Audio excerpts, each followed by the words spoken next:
Nous allons nous tourner vers la parole de Dieu, et particulièrement vers ce psaume 91, verset 1er. Celui qui habite sous l'abri du Très-Haut repose à l'ombre du Tout-Puissant. Celui qui est assis dans la retraite secrète du Très-Haut passe la nuit à l'ombre du Tout-Puissant.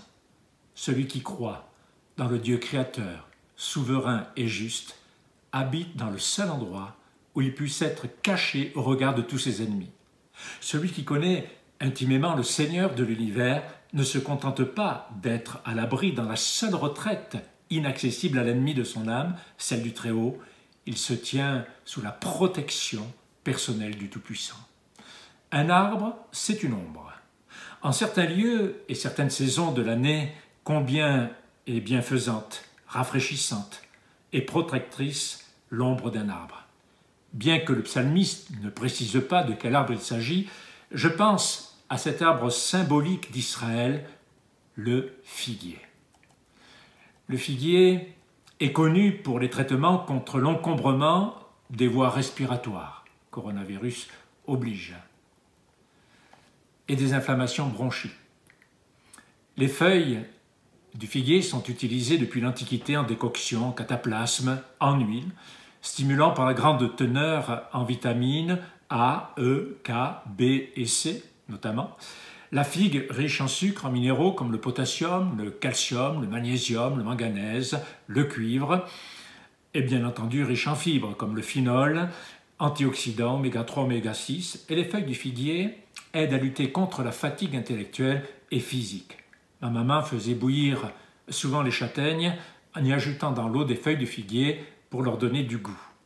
Le latex des feuilles et des tiges de figuier est depuis très longtemps employé pour apaiser les piqûres d'insectes et les morsures. Le figuier a donné son nom au foie, du latin ficatum, parce qu'à l'époque, les Romains engraissaient les oies avec des figues. Et par extension, le mot foie dérivé de ficus, figue, du grec succoton, engraissé aux figues, dérivé de succon, figue. Excusez-moi cette digression, mais en parlant du figuier, je ne peux m'empêcher de penser à un autre événement que nous trouvons dans l'évangile de Jean, au chapitre 1er, verset 46. Nathanaël dit à Philippe, « Peut-il venir quelque chose de bon de Nazareth ?»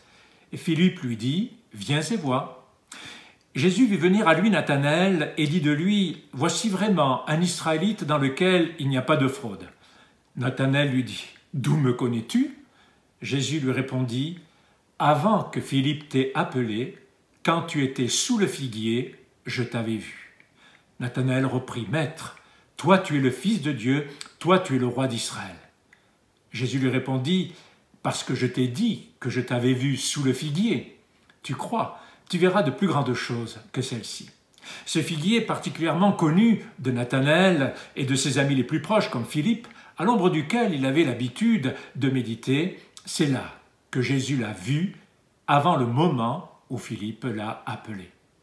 Jésus a eu non seulement connaissance de sa situation physique et spirituelle, mais il a vu tout ce qui concernait intérieurement la personne de Nathanaël. « Je t'ai vu ».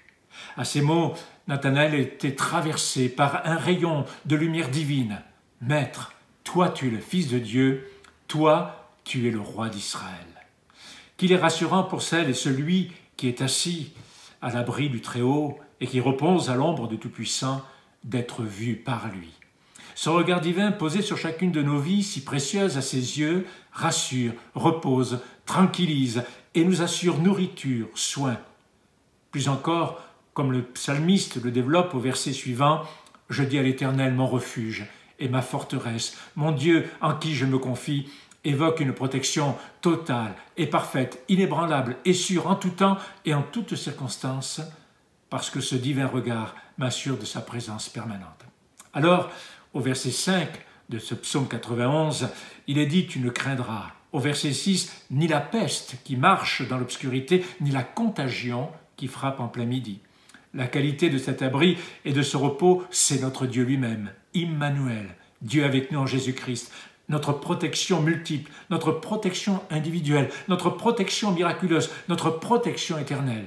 Alors oui, psaume 91, verset 1er, celui qui habite sous l'abri du Très-Haut repose à l'ombre du Tout-Puissant, et comme Jésus l'a dit, dans le lieu secret, ton Père qui te voit te le rendra.